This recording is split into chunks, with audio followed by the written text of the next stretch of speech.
2025 August నెల.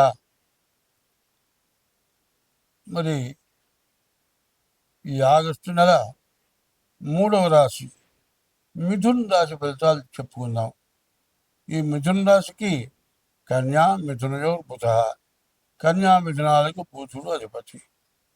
మరి మిథున నుంచి బుధుడు కర్కాటకంలో ఉన్నాడు. కర్కాటకంలో ఉన్నటువంటి బుధుడు ఈ రాశి వారికి బాగా లాభం చేకూరుస్తాడు. పైన మిథునంలో శుక్రుడు ఉన్నాడు. శుక్రుడు కూడా బాగా మేలు చేస్తాడు. తర్వాత మరి కేతువు 3ంట బాగా ఆదాయం చూపిస్తాడు. మంచి మేలు చేస్తాడు. మంచి ఉపకారం చేస్తాడు. నీవు మాట్లాడే మాట అవతల వాళ్ళు చక్కగా వింటారు. నీవు ఏ వ్యాపారం చేసినా, ఏ వృత్తి చేసినా అన్ని విధాలా బాగా కలిసి వస్తుంది. మరి ఈ ఆగస్టు నెలలో మిథున రాశికి ఉన్న గ్రహాలు 4 గ్రహాలు బాగున్నాయి. బాగుండని గ్రహాలు శని, రాహువు, కుజుడు, రవి, గురువు. ఈ 4 గ్రహాలు బాగాలేవు. ఈ 4 గ్రహాలు బాగుండకపోవటం చేత 3 గ్రహాలే బాగున్నాయి. శుక్రుడు, బుధుడు, కేతువు. శని, రాహు, కుజుడు, రవి. ఈ గ్రహాలు పూర్తిగా బాగాలేరు. ఎందుకంటే కుజుడు అర్ధాష్టమ కుజుడు. మరి డబ్బు బాగా ఖర్చు పెట్టిస్తాడు. అనారోగ్యాలు రావడానికి కూడా అవకాశం ఉంది. రవి కూడా ద్వితీయంలో వేలలో ఉన్నాడు కాబట్టి రవి వల్ల కూడా అనారోగ్య సమస్యలు ఉంటాయి. చేసే వృత్తి ఉద్యోగాల్లో కూడా చాలా ఇబ్బందులు, చాలా కష్టాలు కలగటానికి బాగా అవకాశం కనపడుతుంది. తర్వాత గురువు, శని కూడా, శుక్రుడు, గురువు కూడా బాగలేదు. ఈ గురువు బాగుండకపోవటం చేత చదువుకునే వాళ్ళకి చదువు బాగా సాగదు. చేసే ఉద్యోగాల్లో కూడా సమస్యలు వస్తాయి. ఇటువంటి సమస్యల నుండి బయటపడాలి అంటే రవి, కేతువు, గురువు, శని ఈ 4 గ్రహాలు పూర్తిగా బాగాలేవు. శని, రాహు కూడా బాగాలేడు.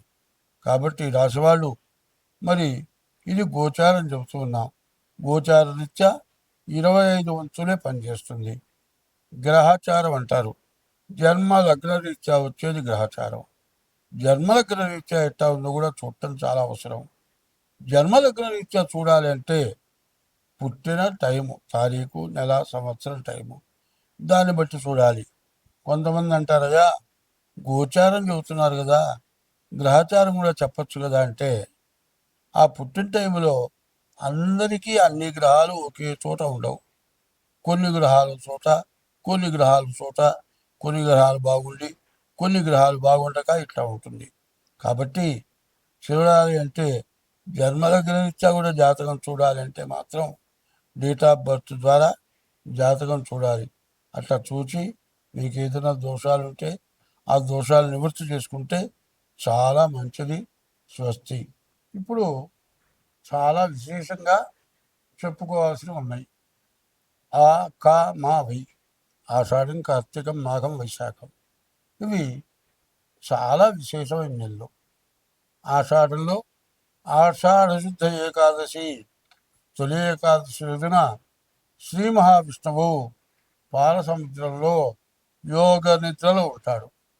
కార్తీక మాసంలో కార్తీక శుద్ధ ఏకాదశి రోజున తులసి వనంలో భూలోకంలోకి వస్తాడు. కాబట్టి ఈ నెలలు చాలా విశేషమైనవి.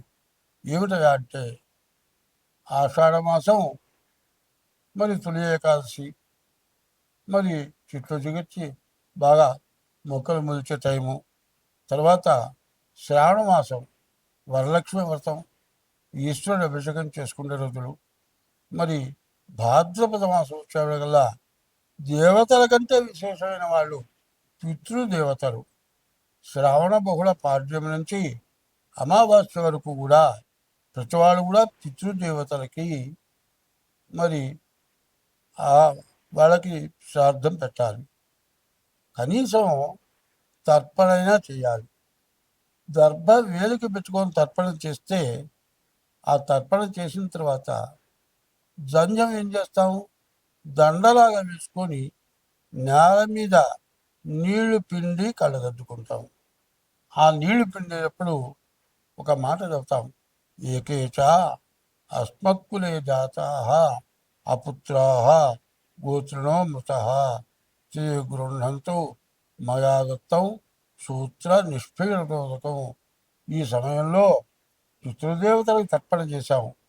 నా వంశీకులు కానీ, నా గోత్రికులు కానీ, మరి ఎవరైనా కానీ కర్మ చేయక, మరి దహనం చేయక, ఎవరు తగలబెట్టక, ఎవరు సమాధి చేయక కొండల నుంచి పడి చచ్చిపోవటం కానీ, ఏదైనా కాలిపోయే వాటిలో బట్టి కాలిపోవటం కానీ జరిగి ఆ మనిషి ఉన్నాడనుకోని కర్మ చేయకపోతే వాళ్ళంతా నరకంలో ఉంటారు. వాళ్ళందరికీ కూడా ఈ జన్యంతో పిండిన నీళ్ల వల్ల వాళ్ళకి ఉత్తమ గతులు కలుగుగాక.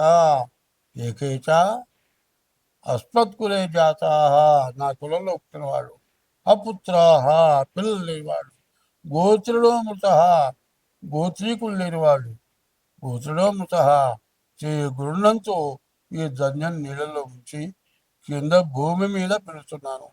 వీళ్ళు నరకంలో ఉంటే మోక్షానికి పోవాలి అని చేస్తున్నాం. దేవతా పూజల కంటే పితృదేవులకి తలకి భాద్రపద మాసంలో బహుళ పక్షంలో కనీసం తిలోదకాలైనా ఇవ్వటం మీరు పితృ రుణం తెచ్చుకున్నవాడు అవుతారు. శ్రావణ మాసమేమో అమ్మవారు ఈశ్వరుడు, భాద్రపద మాసం వచ్చేప్పటికల్లా పితృదేవతలు, ఆశ్వయుజంలో వచ్చేప్పటికల్లా పార్వతి అమ్మవారు. పాడ్యమి నుంచి మరి దశమి వరకు శరన్నవరాత్రులు, 10 రోజుల నవరాత్రులు, తర్వాత 10 రోజులు నవరాత్రులు. మరి కార్తీక మాసం వచ్చేప్పటిగా ఈశ్వరుడు పూజలు.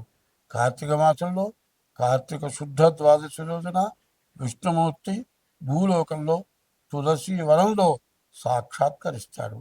ఆ రోజున దేవుడు ఎక్కడున్నాడో మనకు తెలియదు. దేవుడి దగ్గర మనం పోవాలంటే పోలేము. మంత్రంలో ఏం చెప్పారు, సహస్ర శీర్షం దేవం, 100 తలకాయలు ఉన్నాయి, విశ్వాక్షం భూమి ఆకాశం కన్నుంది. ఆయన మనం చూడగలవా? చూడలేవు. ఆయన సూక్ష్మ రూపంతో తులసి వనంలో ఉంటాడు. ఆ రోజున మరి ఆ తులసి వనంలో తులసి ధాత్రి అని చెప్పి అక్కడ ఆమె పూజ చేసి దీపారాధన చేస్తే ఆ దీపారాధన సూచన మరి ఆ తులసి వనంలో పూజ చేసిన రవరవాది నరకాలు పోతాయిట. కాబట్టి కార్తీక మాసం, మరి మార్గశ మాసం విష్ణుమూర్తి పూజలు, మరి పుష్యమాసం కూడా విష్ణుమూర్తి పూజలు, మాఘమాసం కూడా విష్ణుమూర్తి పూజలు. ఇక్కడి నుంచి పూజలు చేసి మంచి సత్ఫలితాన్ని పొందడానికి చాలా మంచి అవకాశమైన రోజులు. దీన్ని బాగా గుర్తుపెట్టుకొని అందరూ పాటించి మనకుండేటువంటి బాధలు, మనకుండేటువంటి గ్రహాల వల్ల వచ్చే బాధలు, మరి పాపగ్రహాలు ఎక్కువగా ఉండటం చేత రకరకాలైన బాధలు వస్తున్నాయి. కాబట్టి వీటన్నిటినీ తప్పించుకోవాలంటే అందరూ నేను చెప్పినటువంటి దేవతా పూజలు చేయండి. దేశము, మనము అందరం బాగుంటాం. నోరు లేని జీవరాశులు ఉన్నాయి, అవి కూడా సుఖంగా బతకగలుగుతాయి. స్వస్తి.